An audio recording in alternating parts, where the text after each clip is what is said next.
ওয়ামা খলাকতুল জিন্না ওয়াল ইনসা ইল্লা লিয়াবুদুন। আল্লাহ রব্বুল আলামিন বলেন, আমি জিন এবং ইনসানকে সৃষ্টি করেছি আমার ইবাদত করার জন্য। আল্লাহ তাআলা যেহেতু কোরআনে কারীমের মধ্যে আমাদের সৃষ্টির উদ্দেশ্যটা জানিয়ে দিলেন, ও বান্দারা, তোমাদেরকে আমি এমনি এমনি সৃষ্টি করি নাই, শুধু শুধু তোমাদেরকে দুনিয়ার মধ্যে ভোগবিলাসের জন্য তৈরি করি নাই। আমি রব্বে কারীম তোমাদেরকে আমার ইবাদত করার জন্য তৈরি করেছি, আমার দাসত্ব করার জন্য তৈরি করেছি। নির্দিষ্ট পরিমাণ একটা হায়াত তোমাদেরকে আমি আল্লাহ রব্বুল আলামিন দিয়েছি। এই হায়াত যখন শেষ হয়ে যাবে, আমি রব্বে কারীম তোমাদেরকে আবারও আমার কাছে নিয়ে চলে আসব। আমার যে নির্দিষ্ট পরিমাণ হায়াত রয়েছে, আপনার যে হায়াত রয়েছে, এই হায়াত যখন শেষ হয়ে যাবে, তখন আপনার আমার জানটা মালাকুল মাউত কবজ করে নিয়ে যাবে। একটা সেকেন্ড সময় আপনাকে আমাকে দেওয়া হবে না। আল্লাহ রব্বুল আলামিন বলেন, فَإِذَا جَاءَ أَجَلُهُمْ لَا يَسْتَأْخِرُونَ سَاعَةً وَلَا يَسْتَقْدِمُونَ। আল্লাহ তাআলা যে আমাদেরকে নির্দিষ্ট পরিমাণ হায়াত দিয়েছেন, এই নির্দিষ্ট পরিমাণ হায়াত যখন শেষ হয়ে যাবে, মালাকুল মউত আজরাইল আলাইহিস সালাতু ওয়াস সালাম আমাদের কাছে মৃত্যুর পরোয়ানা নিয়ে হাজির হয়ে যাবে। আপনার আমার জানটা কবজ করা হবে। 1 মিনিট 1 সেকেন্ড সময় আপনাকে আমাকে দেওয়া হবে না।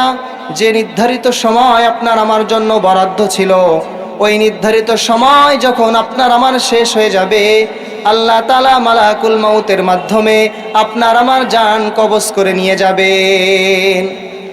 দুনিয়াতে আপনার আমার একটা নাম আছে, আব্দুর রহিম, আব্দুল করিম, আব্দুল সত্তার।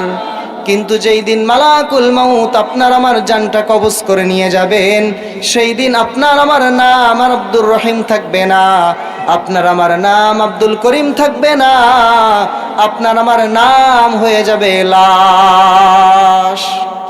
ঠিক কিনা? যেই দিন মালাকুল মউত আপনার আমার জানটা কবজ করে নিয়ে যাবেন, মসজিদের মধ্যে এলান হবে, অমুক গ্রামের অমুক বাসিন্দা অমুক হসপিটালে চিকিৎসাধীন অবস্থায় অথবা নিজ বাসভবনে ইন্তেকাল করিয়াছেন। আগামীকাল সকাল 10টায় তার জানাজা স্কুল মাঠে অনুষ্ঠিত হবে। আপনার আমার নাম মসজিদের মাইকে এলান হবে, মানুষ জানাজানি হয়ে যাবে যে আপনার আমার আব্দুর রহিম, আব্দুল করিম যে নাম ছিল, এই নাম আপনার আমার আর থাকবে না, আপনার আমার নামটা হয়ে যাবে লাশ। আপনার আমার যখন মৃত্যুর এলান হবে, এলানের সময় একটা আরবি শব্দ ব্যবহার করা হয়, ইন্তেকাল। শুনেছেন কিনা? ইন্তেকাল আরবি শব্দ, যার অর্থ হচ্ছে স্থানান্তরিত হওয়া। অর্থাৎ আব্দুর রহিম, আব্দুল করিম দুনিয়ার মধ্যে ছিল, একটা জগতের মধ্যে ছিল, মৃত্যুর পরে স্থানান্তর হয়ে সে আরেকটি ভিন্ন জগতে চলে গেল, যেই জগতের নাম হলো আলমে বারজাখ। এই ইন্তেকাল শব্দ আরবি শব্দ, যার অর্থ স্থানান্তরিত হওয়া। আপনার আমার হায়াত যতদিন পর্যন্ত দুনিয়ার মধ্যে আছে, আপনার আমার হায়াত থাকাকালীন আমরা দুনিয়ায় আছি, যেই দিন আপনার আমার হায়াত শেষ হয়ে যাবে, সেই দিন আমরা ইন্তেকাল করে স্থানান্তরিত হয়ে এই দুনিয়া থেকে আলমে বরজাখের মধ্যে চলে যাব। আলমে বরজাখ ভয়ঙ্কর একটা জায়গা, ভয়ঙ্কর একটা অবস্থা।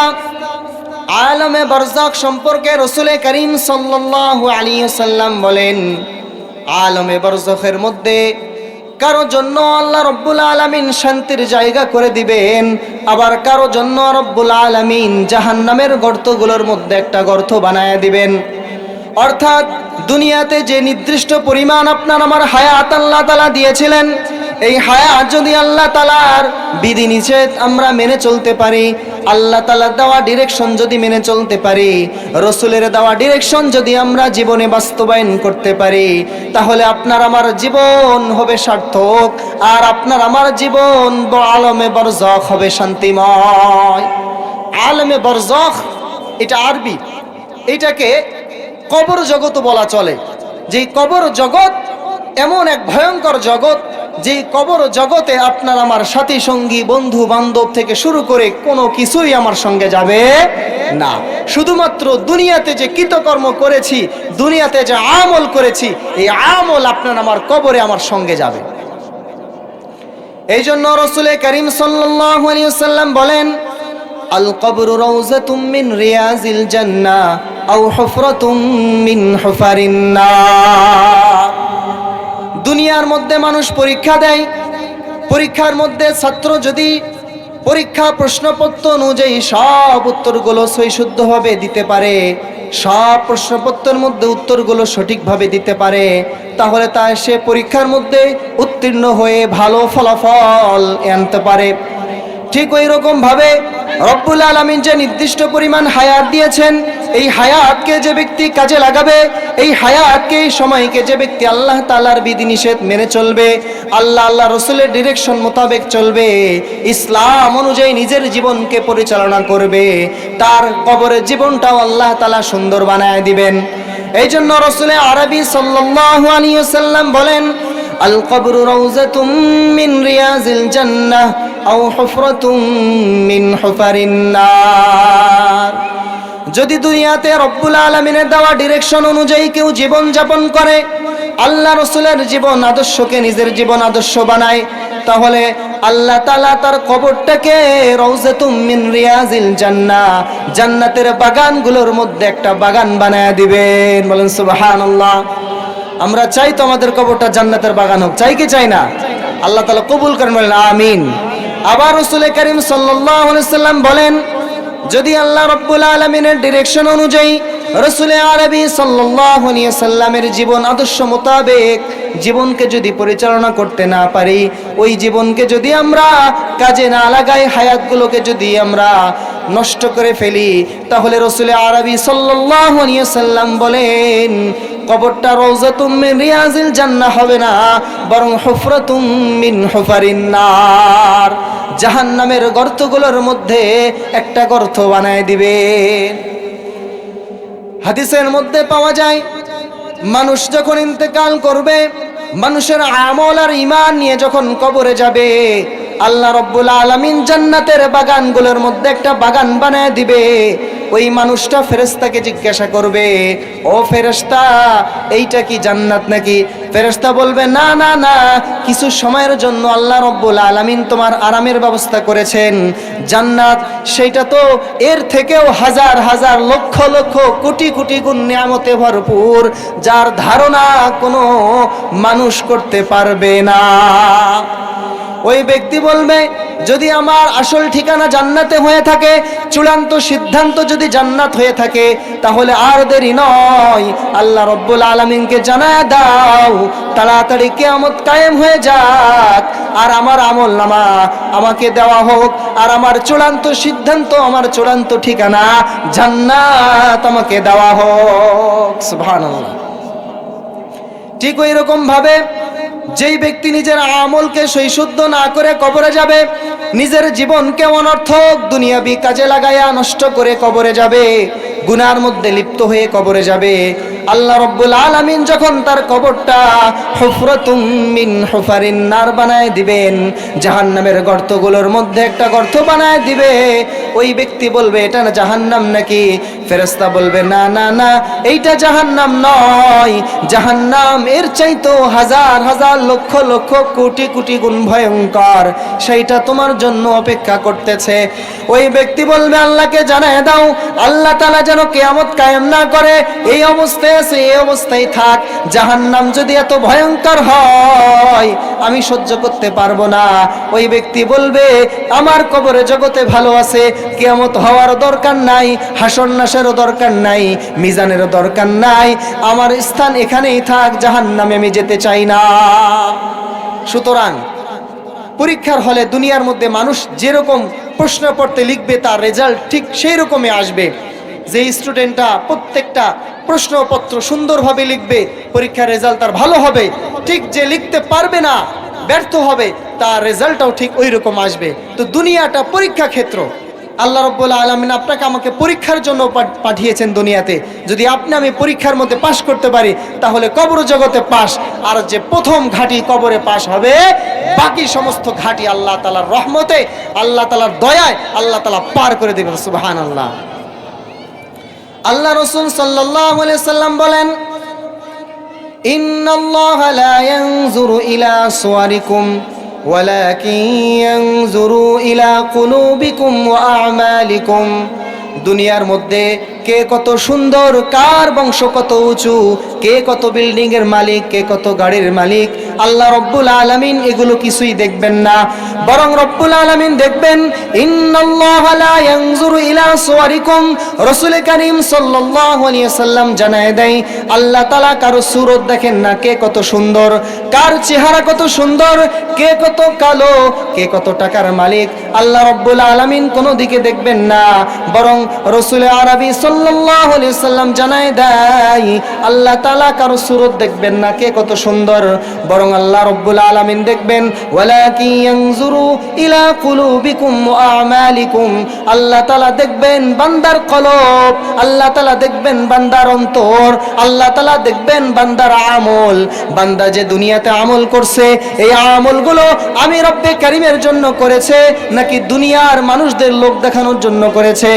এই জন্য রাসূল কারীম সাল্লাল্লাহু আলাইহি সাল্লাম বলেন, ইন্নাল্লাহা লা ইয়ানজুরু ইলা সুওয়ারিকুম ওয়ালাকিন ইয়ানজুরু ইলা কুলুবিকুম ওয়া আ'মালিকুম। আল্লাহ রাব্বুল আলামিন দেখবেন না কার চেহারা কত সুন্দর, কে কত কালো, কে কত উচ্চ বংশীয়, কে নিম্ন বংশীয়, কে ভ্যান চালক, কে বাস চালক, কে গার্মেন্টস শ্রমিক, কে ব্যবসায়িক, কে কোটিপতি, কে লাখপতি। আল্লাহ রাব্বুল আলামিনের কাছে এগুলো কোনো কিছুই ম্যাটার করে না। যদি ম্যাটার করত, আল্লাহ রাব্বুল আলামিন দেখতেন, তাহলে বেলাল হাবশী রাদিয়াল্লাহু তাআলা আনহুর দাম আল্লাহ রাব্বুল আলামিনের কাছে এত হইতো না। বেলাল হাবশী রাদিয়াল্লাহু তাআলা ছিলেন কালো। কালো হলে হবে কি, বেলাল হাবশী রাদিয়াল্লাহু তাআলা এর কলব আর অন্তর আর আমল ছিল আল্লাহ রাব্বুল আলামিনের কাছে গ্রহণযোগ্য। এই জন্য বেলাল হাবশীর শরীর কালো হওয়া সত্ত্বেও আল্লাহ রাব্বুল আলামিনের তার দাম আর মর্যাদা অনেক অনেক গুণ বাড়িয়ে দিয়েছেন। সুবহানাল্লাহ। এই জন্য আল্লাহ রাব্বুল আলামিন ওয়ালাকিন ইয়ানজুরু ইলা কুলুবিকুম ওয়া আ'মালিকুম। আল্লাহ রাব্বুল আলামিন বান্দার অন্তর দেখবেন, বান্দার কলব দেখবেন, বান্দার আমল দেখবেন, যে বান্দার কলবের মধ্যে কি আছে, বান্দার অন্তরের মধ্যে কি আছে, বান্দার কোন নিয়তে কাজগুলো করেছে। এই যে সামনে আসতেছে রমজান মাস, রমজান মাসে রোজা রাখবো তো ইনশাআল্লাহ। আমরা রোজা রাখবো, নামাজ পড়বো, হজ করব, যাকাত দিব, একমাত্র কাকে করার জন্য? আল্লাহ তাআলার জন্য। কাকে রাজি খুশি করার জন্য? আল্লাহকে রাজি খুশি করার জন্য। কেউ যদি দুনিয়ার কাউকে রাজি খুশি করার জন্য এই সমস্ত ইবাদত করে, তো রব্বুল আলামিনের কাছে কিয়ামতের দিনে সে আর কোনো কিছুই পাবে না জাহান্নাম ছাড়া। হাদিসের মধ্যে ইরশাদ হয়, কিয়ামতের ময়দানে আল্লাহ রব্বুল আলামিন তিন শ্রেণীর মানুষকে দাঁড় করাবেন। তিন শ্রেণীর মানুষকে আল্লাহ রব্বুল আলামিন কাঠগড়ার মধ্যে দাঁড় করাইয়া জবাবদিহিতা করবেন। তার মধ্যে প্রথম শ্রেণীর মানুষ হচ্ছে শহীদ। দুনিয়াতে যেই ব্যক্তি নিজের জীবনকে আল্লাহ রব্বুল আলামিনের জন্য উৎসর্গ করে দিয়েছেন, নিজের জীবনকে কাফেরদের বিরুদ্ধে লড়াই করতে করতে ময়দানে রক্ত ঝরিয়েছেন, আল্লাহ রব্বুল আলামিন ওই শহীদকে ডাক দিয়ে বলবেন, ও শহীদ এদিকে আসো, তোমার এরকম রক্তমাখা জামা নিয়ে তুমি কেন এসেছো? ওই শহীদ আল্লাহ রব্বুল আলামিনের কাছে বলবেন, আল্লাহ আমি রক্তমাখা জামা নিয়ে তোমার দরবারে হাজির হয়েছি। আমি দুনিয়াতে আমার জীবনকে তোমার দিন কায়েম করার জন্য, তোমার দিন তোমার জমিনে প্রতিষ্ঠা করার জন্য আমি কাফেরদের বিরুদ্ধে, আমি অন্যায়ের বিরুদ্ধে লড়াই করতে করতে নিজের জীবনকে অকাতরে শহীদ করে দিয়েছি। আল্লাহ রাব্বুল আলামিন বলবেন, না না বান্দা, তুমি আমাকে রাজি খুশি করার জন্য শহীদ হও নাই, তুমি নিজের রক্ত ঝরিয়েছো, তুমি নিজেকে শহীদ করেছো। দুনিয়াতে মানুষ তোমাকে শহীদ বলবে, দুনিয়াতে মানুষ তোমাকে স্মরণ করবে, দুনিয়াতে মানুষ তোমাকে বীর পুরুষ হিসেবে ঘোষিত করবে, দুনিয়াতে সম্মান করবে, তোমার নাম স্মৃতিতে মানুষ রেখে দিবে, এই জন্য তুমি নিজের জীবনকে আমার রাস্তায় শহীদ করেছ। সুতরাং তোমার যে প্রাপ্য, তোমার যে চাওয়া, তোমার যে পাওয়া তুমি দুনিয়াতে পেয়ে গেছো, আজ কিয়ামতের ময়দানে আমার কাছে তোমার জন্য কিছুই নাই। সেই শহীদের অবস্থা কিরকম হবে যে নিজের জীবনটাকেই বিলিয়ে দিল আল্লাহ তাআলার দ্বীন, আল্লাহ তাআলার জমিনে প্রতিষ্ঠা করার জন্য, অথচ আল্লাহ রাব্বুল আলামিন কিয়ামতের ময়দানে তাকে কিছুই দিবেন না, কারণ তার নিয়ত ঠিক ছিল না। এই জন্য রাসূল আরবি বলেন, ওয়ালাকিন ইয়ানজুরু ইলা কুলুবিকুম ওয়া আমালিকুম, বান্দা তোর চেহারা আল্লাহ রাব্বুল আলামিন দেখবে না, তোর টাকা আল্লাহ রাব্বুল আলামিন দেখবে না, তোর গাড়ি দেখবে না, তোর বাড়ি দেখবে না, বরং রব্বুল আলামিন দেখবে তোমার অন্তর, তোমার আমল, তোমার নিয়ত। 2 নম্বর যেই ব্যক্তিকে রব্বুল আলামিন ডাক দিবেন, সেই ব্যক্তি বড় দানবীর ছিলেন, বড় ধনাঢ্য ব্যক্তি ছিলেন। দুনিয়াতে তার সমস্ত অর্থ সম্পদগুলো আল্লাহ রাব্বুল আলামিনের রাস্তায় ব্যয় করে দিয়েছেন। মসজিদের মধ্যে দান করেছে, মাদ্রাসার মধ্যে দান করেছে, অসহায় মানুষগুলোকে সাহায্য করেছে, যারা ক্ষুধার্ত ছিল তাদেরকে খাবার খাওয়িয়েছে। এই ব্যক্তিকে রব্বুল আলামিন ডাক দিয়ে বলবেন, তুমি দুনিয়াতে সম্পদ প্রাপ্ত হয়েছিলা, আমি তোমাকে সম্পদ দান করেছিলাম, তুমি সম্পদগুলো কোন কাজে ব্যয় করেছো? ওই ব্যক্তি আল্লাহ রাব্বুল আলামিনের কাছে গর্ব করে বলবে, আল্লাহ, আপনি যে সম্পদ আপনাকে দান করেছিলেন সেই সম্পদ আমি নষ্ট করি নাই, আমি মসজিদে দান করেছি, মসজিদের নির্মাণ কাজ চলতেছিল, আমি সেই সম্পদ মসজিদের মধ্যে দিয়েছি, মাদ্রাসার মধ্যে দিয়েছি, গরিবদের মাঝে বিলীন করে দিয়েছি, অসহায় দুর্দস্ত মানুষের কাছে আমি অর্থ সম্পদগুলো দিয়েছি, যারা অনাহারে অকাতরে পড়েছিল আমি তাদের পাশে গিয়ে দাঁড়িয়েছি, যারা বন্যাত্ম অবস্থায় ডুবে মরতেছিল আমি তাদের পাশে গিয়ে দাঁড়িয়েছি। আমি তোমার দেওয়া সম্পদ তোমার রাস্তায় তোমাকে রাজি খুশি করার জন্য ব্যয় করেছি। আল্লাহ রাব্বুল আলামিন বলবেন, না না বান্দা, আমি তোমার অন্তরের খবর জানি, তুমি তোমার সম্পদগুলো অন্যায়ভাবে খরচ করনি, ঠিক আছে, আমার রাস্তায় দান করেছো, কিন্তু আমার রাস্তায় দান করেছো, মানুষ তোমাকে দানবীর বলবে, মানুষ তোমাকে দানশীল বলবে, মানুষ তোমাকে সম্মান করবে, মানুষ তোমাকে চেয়ারটা আগায় দিবে, মানুষ তোমাকে দেখলে সালাম করবে। দুনিয়াতে ইজ্জত কামানোর জন্য, দুনিয়াতে সম্মান লাভের জন্য তুমি তোমার টাকাগুলো তুমি বিলিয়ে দিয়েছো। সুতরাং দুনিয়াতে তোমার সম্মান, তোমার মর্যাদা তুমি পেয়েছো, আজ কিয়ামতের ময়দানে তোমার জন্য আমার কাছে কিছুই নাই। তাহলে মসজিদ, মাদ্রাসা, অভাব অনটন ব্যক্তিকে, দুস্থ ব্যক্তিদেরকে দান যদি আমরা করি, তাহলে কাকে দেখানোর উদ্দেশ্য করব? আল্লাহ তাআলাকে রাজি খুশি করার জন্য করব। ডান হাতে দান করব তো বাম হাতে টের পাবে না। কিয়ামতের ময়দানে 3 নম্বর ব্যক্তিকে আল্লাহ রাব্বুল আলামিন ডাক দিবেন। 3 শ্রেণী ব্যক্তিকে আল্লাহ রাব্বুল আলামিন একত্রিত করবেন। তার মধ্যে প্রথম জন শহীদ, দ্বিতীয় জন দানশীল, আর তৃতীয় জন হলো আলেম। আলেমকে আল্লাহ রাব্বুল আলামিন ডাক দিয়ে বলবেন, তোমাকে দ্বীন ইলম শিক্ষা করার তৌফিক আমি আল্লাহ দিয়েছিলাম, তুমি কি কোরআনের জ্ঞান অর্জন করেছিলা, তুমি হাদিসের জ্ঞান অর্জন করেছো, ও বান্দা বলো বলো, তুমি যে দ্বীন ইলম অর্জন করেছিলা এই দ্বীন তুমি কোন কাজে ব্যয় করেছো? তখন আল্লাহ রাব্বুল আলামিনের কাছে গর্ব করে ওই বান্দা বলতে থাকবে, আল্লাহ, তুমি যে আমাকে কোরআনের জ্ঞান দান করেছিলা, তুমি কি আমাকে হাদিসের জ্ঞান দান করেছিলা, আমি কোরআনের জ্ঞান, কোরআনের হাদিসের জ্ঞান মানুষের মাঝে ছড়িয়ে দিয়েছি তোমাকে রাজি খুশি করার জন্য, তোমাকে সন্তুষ্ট করার জন্য, সব কিছু তোমার রাস্তায় আল্লাহ ব্যয় করে দিয়েছি। আল্লাহ রাব্বুল আলামিন আলেমকে ডাক দিয়ে বলবেন, ও আলেম, তুমি তোমার কথাগুলো যা বলেছো, তুমি দুনিয়ার মানুষদেরকে সম্মানের জন্য, দুনিয়ার মানুষের সম্মান লাভের জন্য তুমি দ্বীন ইলম ছড়িয়ে দিয়েছো, তুমি দ্বীন প্রচার করেছো, তুমি আমার কোরআনের দাওয়াত দিয়েছো, তুমি আমার রাসূলের হাদিসের সংবাদ পৌঁছে দিয়েছো। দুনিয়ার মানুষ তোমাকে সালাম করবে, দুনিয়ার মানুষ তোমাকে হুজুর বলবে, দুনিয়ার মানুষ তোমাকে আলেম বলবে, দুনিয়ার মানুষ তোমাকে বক্তা বলবে। এই জন্য তুমি তোমার ওই সময়টা, তুমি তোমার ইলমটা, তুমি তোমার জ্ঞানটা দুনিয়ার মাঝে ছড়িয়ে দিয়েছো। সুতরাং দুনিয়াতে তুমি তোমার প্রাপ্য পেয়েছো, আজ কিয়ামতের ময়দানে আমার কাছে তোমার জন্য কিছুই নাই।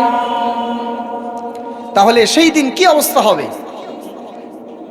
রব্বুল আলামিন সেই দিন ওই 3 শ্রেণী ব্যক্তির জন্য কোনো কিছুই দিবেন না, কারণ আল্লাহ রব্বুল আলামিনের জন্য যে ইবাদত হয় নাই, আল্লাহ রব্বুল আলামিনের জন্য যেই ইবাদত আমরা করি নাই, তার বিনিময় কি রব্বুল আলামিন আপনাকে আমাকে দিবেন? দিবেন না। সুতরাং একমাত্র বিনিময় লাভের আশা করব কার থেকে? আল্লাহর থেকে। আপনার আমার নামাজ, আপনার আমার রোজা, আপনার আমার হজ, আপনার আমার যাকাত, আপনার আমার প্রত্যেকটা ইবাদত হবে আল্লাহকে রাজি খুশি করার জন্য, প্রত্যেকটা ইবাদত হবে আল্লাহকে উদ্দেশ্য করার জন্য। মানুষ দেখানো যদি হয়, তাহলে রাসূল আরবি সাল্লাল্লাহু আলাইহি সাল্লাম বলেছেন, লা ইয়ানজুরু ইলা সুওয়ারিকুম, আল্লাহ সুরত দেখবেন না, তুমি কত সুন্দর, কত সুন্দর করে তুমি কথা বলতে পারো, কত সুন্দর করে তুমি মানুষের সামনে প্রেজেন্টেশন হতে পারো, কত সুন্দর তোমার টাকা, কত সুন্দর তোমার বাড়ি, 5 তলা বিল্ডিং, কত সুন্দর তোমার গাড়ি। আল্লাহ রাব্বুল আলামিন কিয়ামতের ময়দানে এগুলো একটাও দেখবেন না। দেখবেন কি? ওয়ালাকিন ইয়ানজুরু ইলা কুলুবিকুম ওয়া আমালিকুম, বরং রব্বুল আলামিন বান্দার অন্তর দেখবেন, রব্বুল আলামিন বান্দার নিয়ত দেখবেন। যে রব্বুল আলামিন দেখবেন বান্দা নামাজ আদায় করেছে আমাকে খুশি করার জন্য, রমজান মাসে রোজা রেখেছে আমাকে খুশি করার জন্য, কারণ সামনে রমজান মাস আসতেছে। রমজান মাসের রোজাগুলো একমাত্র রব্বুল আলামিনকে দেখানোর জন্য করব। দেখবেন সামনে রমজান মাস আসলে বিভিন্ন চা হোস্টেলে, বিভিন্ন হোটেলের মধ্যে লাল কাপড় টানায় দেওয়া হয়, হয় কি হয় না? লাল কাপড় টানায় দেওয়া হয়, দুনিয়ার মানুষ যেন না দেখে আমি রোজা নাই। আচ্ছা বলেন তো, পুরা দুনিয়ার মানুষের চোখ ফাঁকি দিয়ে কেউ যদি ঘরের মধ্যে লুকিয়ে লুকিয়ে পানি পান করে, খাবার গ্রহণ করে, তাহলে রব্বুল আলামিন দেখবেন কি দেখবেন না? দেখবেন কি দেখবেন না? তাহলে রমজান মাসে আমরা যে অভিনব কায়দা অবলম্বন করি, দুনিয়ার মানুষ থেকে আমরা বিরত হয়ে হোটেলগুলোর মধ্যে, চা হোস্টেলগুলোর মধ্যে লাল কাপড়গুলো টানায়া ভিতরের মধ্যে চা পান করি, খাবার গ্রহণ করি, আবার মাঝে মাঝে টানও মারি। মারি কি মারি না? টান মারি কি মারে না? টানও মারে।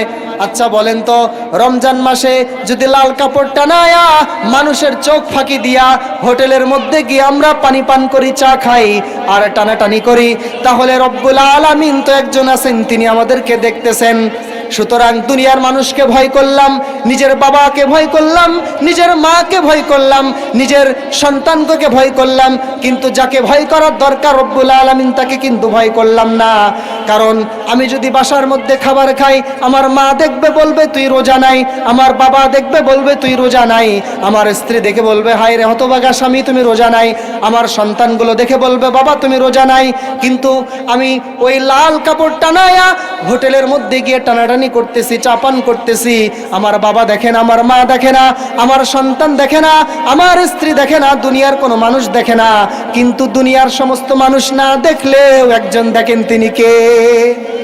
আল্লাহর চোখ ফাঁকি দেওয়া যাবে?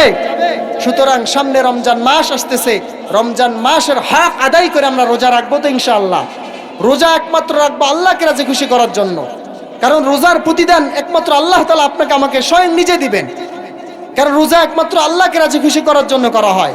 আপনি যদি ঘরের কোণার মধ্যে চুপি চুপি কিছু পান করেন, খান, দুনিয়ার মানুষ দেখবে দেখবে না। আপনি নামাজ আদায় করতেছেন না, অনেকের চোখে ধরা পড়বে। আপনি হজ আদায় করতেছেন না, অনেক মানুষ দেখবে। আপনি যাকাত দিচ্ছেন না, অনেক মানুষের নজরে আসবে। কিন্তু চুপি চুপি যে আপনি রোজা রাখতেছেন না, অনেক মানুষ জানবে না। কারণ রোজা একমাত্র আল্লাহ তাআলার জন্য, আর প্রতিদান আল্লাহ তাআলা আপনাকে নিজে দিবেন। সুতরাং আল্লাহ রাব্বুল আলামিন আপনাকে আমাকে যে আমলগুলো করব একমাত্র আল্লাহ তাআলার জন্য করব। কারণ ওয়ালাকিন ইয়ানজুরু ইলা কুলুবিকুম ওয়া আমালিকুম, আল্লাহ রাব্বুল আলামিন বান্দার কলব দেখেন, অন্তর দেখেন, নিয়ত দেখেন। নিয়তটাকে সহি শুদ্ধ করব, আল্লাহ তাআলাকে রাজি খুশি করার জন্য করব। তাহলে আখলিস দীনাকে ইয়াকফিকাল আমালুল কলিল, ইখলাসের সহিত যদি আমরা অল্প আমলও করি, তাহলে এই আমলটা আল্লাহ রাব্বুল আলামিনের দরবারে কবুল হয়ে যাবে, আমাদের নাজাতের জন্য ওসিলা হয়ে যাবে। সুবহানাল্লাহ।